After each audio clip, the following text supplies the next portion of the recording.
आपका हमारे channel brilliance 53 में तो हम लोग पढ़ रहे हैं चतुर्थ सेमेस्टर का जो बहुविकल्पी और अति लघु और लघुत्तरी सारे प्रश्नों को हमने पढ़ लिया है। तो इसके पहले इंग्लिश का मैंने पढ़ा दिया है सारे एमसीक्यू एक ही वीडियो में, एक या दो वीडियो, क्योंकि वो वीडियो लंबा हो गया था। तो चलिए इस वीडियो में हम इसको बहुविकल्पी प्रश्न को समाप्त करने का प्रयास करेंगे। शांति, शिक्षा एवं सतत विकास, peace education and sustainable development, इसको क्या कहेंगे? Peace education and sustainable development. ठीक है, शांति के प्रयास के लिए और सतत विकास के लिए, ये निरंतर विकास के लिए क्या क्या चीज़ें आवश्यक हैं वो सब के बारे में पढ़ेंगे। तो चैनल को सब्सक्राइब कर लेंगे और टेलीग्राम जुड़ के पीडीएफ भी डाउनलोड कर सकते हैं। तो किसी को हानि पहुंचाने के उद्देश्य से किया गया व्यवहार क्या कहा जाता है? आक्रामकता कहा जाता है, विघटित व्यवहार कहा जाता है, अमित्रवत व्यवहार कहा जाता है कि भ्रष्टाचार कहा जाता है। 2025 और 2019 में प्रश्न पूछा है। चूंकि ये पीवाईक्यू है तो इसका एनालिसिस भी करना जरूरी है, आपको पता चलता है कि पेपर का पैटर्न क्या है। तो किसी को हानि पहुंचाने के उद्देश्य से किया गया व्यवहार क्या है? तो ये आपके लिए ये क्या कहलाता है? आक्रामकता है। क्या है? आक्रामकता। विघटित व्यवहार तो नहीं है, भ्रष्टाचार भी नहीं है। अमित्रवत व्यवहार तो ये किसी से आप खराब व्यवहार करते हैं तो हो जाता है। लेकिन जब किसी को हानि पहुंचाने से, किसी को क्या करना है? हानि पहुंचाना है, चाहे शारीरिक रूप से, चाहे मानसिक रूप से, चाहे वित्तीय रूप से, तो वो क्या है? आक्रामकता है। नेक्स्ट प्रश्न देखिए, निम्नलिखित में से किसे शांति के कौशल के रूप में स्वीकार नहीं किया जा सकता? यानी कि इसमें से बताना है कौन की शांति का क्या स्किल नहीं है। 2025 यानी कि एक तरीके से शांति का कौशल नहीं है। तो तदनुभूति, वकालत, समस्या समाधान, कृषि कार्य। तो देखिए शांति का कौशल क्या है? तदनुभूति, किसी के प्रति क्या करना? सहानुभूति दिखाना, और किसी के बातों को वकालत करना या पक्ष बीच विपक्ष रखना भी क्या है? शांति। जो वकील होते हैं क्या करते हैं? वकालत करके शांति तो लाना चाहते हैं। समस्या को समाधान क्यों करते हैं? ताकि आपकी प्रॉब्लम सॉल्व हो। तो ये सब शांति के लिए कौशल है। लेकिन कृषि कार्य तो खेत खेती से संबंधित है, इसका इसका क्षेत्र अलग है। लेकिन आप पढ़ रहे हैं शांति शिक्षा, तो शांति शिक्षा में कृषि कार्य कहाँ से? ये आपका कौशल हो जाएगा। तो ये कॉमन सेंस वाली क्वेश्चन है। विश्व भारती की स्थापना किसने की थी? महात्मा गांधी ने, स्वामी विवेकानंद, रविंद्र टैगोर ने, दयानंद सरस्वती ने। तो विश्व भारती की स्थापना किसने की थी? तो रविंद्रनाथ टैगोर जी ने विश्व भारती की स्थापना की थी। नेक्स्ट प्रश्न देखिए, नीति मीमांसा के प्रमुख सिद्धांत हैं। नीति मीमांसा, ठीक है, मीमांसा पुस्तक है ये। तो नीति मीमांसा के प्रमुख सिद्धांत, ये मीमांसा मीमांसा जो सिद्धांत है प्रमुख सिद्धांत क्या है? सत्य है, अहिंसा है, सत्याग्रह है, ये सभी है। तो नीति मीमांसा के क्या सिद्धांत हैं? तो ये सभी है। तो नीति मीमांसा क्या है? सत्य बोलना चाहिए, अहिंसा को धारण करना चाहिए और सत्याग्रह वाली बातें होनी चाहिए। ये नीति मीमांसा के सिद्धांत हैं।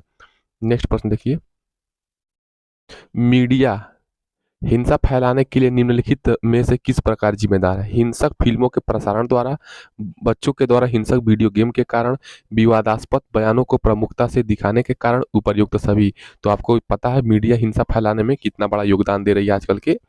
ठीक है, आप लोग तो पॉलिटिकल चीजें भी देखते होंगे तो आपको ये पता होगा।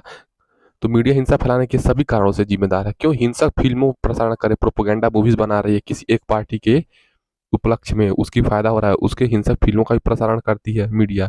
बच्चों के द्वारा हिंसक वीडियो गेम के कारण, यानी कि जो वीडियो गेम होता है बच्चे देख करके उनके मन में ये होता है कि हाँ बंदूक चलाएंगे, ये बंदूक हम चलाएंगे, इसको मारेंगे, गाड़ी ले जाएंगे, घूमेंगे, ये सब गेम में दिखाया जाता है। विवादास्पद बयान, ठीक है, कुछ नेता क्या होते हैं? असंवैधानिक और विवादास्पद बयान देते हैं जिससे समाज पे गलत प्रभाव पड़ता है। तो मीडिया भी कहीं न कहीं उसमें इन्वॉल्व रहता है। तो उपर्युक्त सभी ये कथन सही हो जाएगा। नेक्स्ट प्रश्न देखिए, मानवाधिकार दिवस कब मनाया जाता है? 20 अक्टूबर, 10 दिसंबर, 11 दिसंबर, 8 दिसंबर। तो मानवाधिकार दिवस कब मनाया जाता है? तो 10 दिसंबर को मानवाधिकार दिवस मनाया जाता है। संयुक्त राष्ट्र संघ की स्थापना कब हुई थी? देखिए ये प्रश्न 2023 और 2018 में पूछा है। तो संयुक्त राष्ट्र संघ की स्थापना कब हुई थी? 24 दिसंबर 1945, 20 अक्टूबर 1945, 24 अक्टूबर 1945, 24 जनवरी 1945। तो संयुक्त राष्ट्र संघ की स्थापना हुई थी 24 अक्टूबर 1945 को याद रखेंगे। ऑप्शन नंबर 100 याद रखेंगे, 24 अक्टूबर 1945। नेक्स्ट प्रश्न देखिए, 2023 में प्रश्न पूछा है। ठीक है, प्रतिगमन रिग्रेशन का अर्थ है, ठीक है, रिग्रेशन का अर्थ है नियत व्यवहार को अपनाना, पूर्व व्यवहार को अपनाना, उपर्युक्त दोनों, इनमें से कोई नहीं। तो रिग्रेशन क्या है? तो रिग्रेशन यानी कि पूर्व व्यवहार को अपनाना। ये क्या है? 2023 में प्रश्न पूछा है। तो रिग्रेशन का अर्थ क्या है? पूर्व व्यवहार को अपनाना। नेक्स्ट प्रश्न देखिए, भावात्मक एकता समिति 1961 के अध्यक्ष थे। तो जो भावात्मक एकता समिति 1961 के अध्यक्ष कौन थे? डॉक्टर जाकिर हुसैन, इंदिरा गांधी, डॉक्टर पूर्णानंद स्वामी, डॉक्टर संपूर्णानंद। तो भावात्मक एकता समिति 1961 के अध्यक्ष कौन थे? तो डॉक्टर संपूर्णानंद थे। ये ऑप्शन नंबर 2 सही हो जाएगा। तो भावात्मक एकता से संबंधित बातें इसमें कही गई थी। 1961 में अध्यक्ष थे डॉक्टर संपूर्णानंद। नेक्स्ट प्रश्न देखिए, समस्त शिक्षा शांति के लिए ही है, यह परिभाषा है मारिया मांटेसरी, महात्मा गांधी, टैगोर, विवेकानंद। यानी कि जो समस्त शिक्षा आप पढ़ते हैं, चाहे वो कोई भी बैकग्राउंड हो, आर्ट्स, चाहे हर एक धर्म की जो शिक्षा है वो क्या है? शांति के ही लिए होती है। ठीक है, अगर कोई धर्म आपको अशांति सिखाता है तो वो धर्म नहीं है। ठीक है, तो समस्त शिक्षा शांति के लिए ही है, ये मारिया मांटेसरी का ये कथन है। ये क्या है? परिभाषा है शिक्षा के लिए। कौन शिक्षा? तो शांति शिक्षा की परिभाषा पूछ देता है कि एग्जाम में शांति शिक्षा किसे कहते हैं, तो आप लोग लिख सकते हैं मारिया मांटेसरी के अनुसार समस्त शिक्षा शांति के लिए ही है। नेक्स्ट प्रश्न देखेंगे, शांति की दृष्टि से निम्नांकित में से कौन सा गुण आवश्यक है? अहमग्रस्तता यानी कि इगोइज्म, स्वार्थपरता यानी कि सेल्फनेस, भाईचारा, परनिंदा दूसरों की निंदा करना। तो शांति की दृष्टि से निम्नलिखित में से कौन सा गुण आवश्यक है? ये ग्रामर का उत्तर क्या हो जाएगा? तो शांति की दृष्टि से निम्नलिखित में से कौन सा गुण आवश्यक है? तो भाईचारा होना जरूरी है। शांति की दृष्टि से भाईचारा होनी जरूरी है। जब एक दूसरे के अंदर क्या हो, घमंड आ जाएगा तो कोई किसी को पहचानेगा ही नहीं। स्वार्थ, अगर सब लोग स्वार्थी हो जाएंगे तो भी क्या हो, शांति नहीं रहेगी। दूसरे की बुराई करेंगे तो शांति अपने आप क्या हो जाएगी? खत्म हो जाएगी। यानी कि भाईचारा जरूरी है।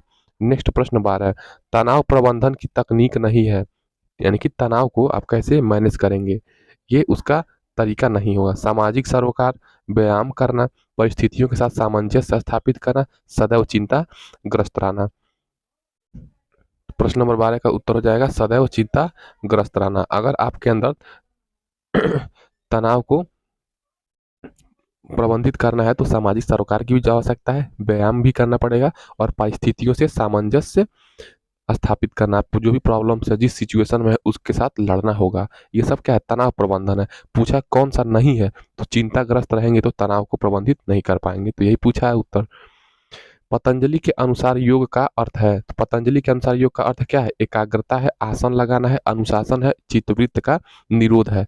तो पतंजलि के अनुसार योग का अर्थ क्या है? प्रश्न नंबर 13 का उत्तर हो जाएगा चित्तवृत्त का निरोध। यानी कि जो आपकी जो चित्तवृत्ति है उसको रोक देना या निरोध कर देना एक ही जगह। तो पतंजलि के अनुसार योग का अर्थ क्या है? चित्तवृत्त का निरोध।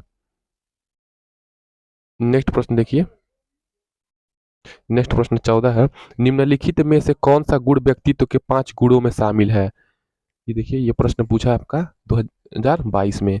तो सामाजिकता है, एकांत प्रियता है, स्वार्थपरता है, खुलापन है। तो कौन सा गुण व्यक्तित्व के 5 गुणों में शामिल है? तो देखिए, जो 5 गुण होते हैं हर एक इंसान के क्या होते हैं? 5 गुण व्यक्तित्व के, अच्छे व्यक्तित्व के 5 गुण माने जाते हैं। उसको कहते हैं OCN, OCEAN। ओ से ओपननेस, सी से कॉन्सियसनेस यानी कि चैतन्यता, ई से एक्सट्रोवर्टिज्म यानी कि बहिर्मुखता, ए से एक्टिवनेस यानी कि सक्रियता और एन से न्यूरोटिज्म।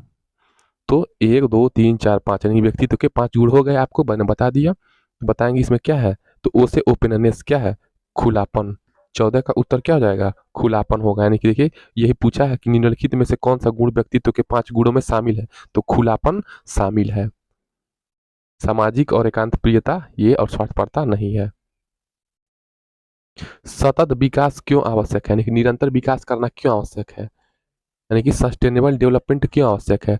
शुद्ध एवं स्वच्छ पर्यावरण हेतु, आर्थिक स्थिरता का अभाव, संसाधनों का कम प्रयोग, असंतुलित विकास। तो सतत विकास क्यों आवश्यक है? 15वां का उत्तर हो जाएगा शुद्ध एवं स्वच्छ पर्यावरण हेतु क्या है? सतत विकास आवश्यक है। आप सतत विकास करेंगे तो क्या होगा? शुद्ध और स्वच्छ पर्यावरण होगा। ये सतत विकास का आवश्यक होना जरूरी है। महिलाओं महिलाओं की स्थिति सुधारने के लिए महिला वर्ष है 1985, 1975, 1990, 1995। तो महिलाओं की स्थिति सुधारने के लिए कौन सा महिला वर्ष है? तो 16 का उत्तर हो जाएगा 1985। ऑप्शन नंबर अ सही हो जाएगा। महिलाओं की स्थिति सुधारने के लिए महिला वर्ष है 1985। प्रश्न नंबर 17, योग्यतम की उत्तरजीविका का सिद्धांत किसने दिया था? ये देखिए, साइंस में भी पूछा था। Samuel Smiles, Dumville, Darwin, S Munro. तो योग्यतम की उत्तरजीविता का सिद्धांत किसने दिया था? तो 17वां का उत्तर हो जाएगा डार्विन। ठीक है, नेक्स्ट प्रश्न।